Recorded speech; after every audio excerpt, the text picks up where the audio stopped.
À Saint-Marcel, dans la proche agglomération de Chalon-sur-Saône, l'entrée en vigueur des mesures sanitaires renforcées samedi matin n'a pas été une surprise dans ce café-restaurant frappé de plein fouet par la fermeture obligatoire des débits de boissons à partir de 22 heures. Je m'attendais à ce que ça soit moins rapide. Et je pensais que les centres, les villes un peu plus petites comme Chalon, seraient peut-être pas touchées aussi fortement. Ça fait peur parce que on se dit, est-ce que Noël va être préservé ou pas ? Et est-ce que notre activité va survivre à tout ça ? Pas de changement pour le restaurant, ouvert seulement à midi, mais le cuisinier d'origine italienne s'inquiète, lui, pour les soirées de foot devant la télévision au bistrot qui vont forcément être raccourcies.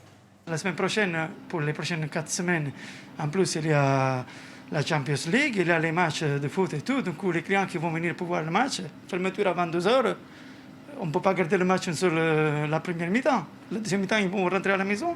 Face à la progression du nombre de cas de Covid-19, la municipalité a réagi en amont des nouvelles mesures sanitaires pour éviter les regroupements.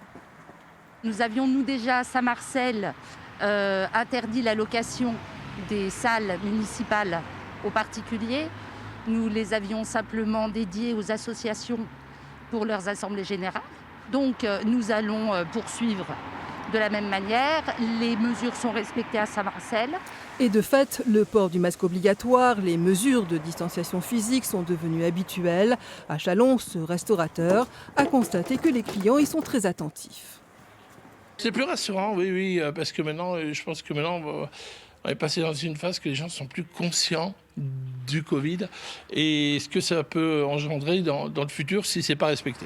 Les mesures sanitaires renforcées s'appliquent en Saône-et-Loire jusqu'au 15 novembre.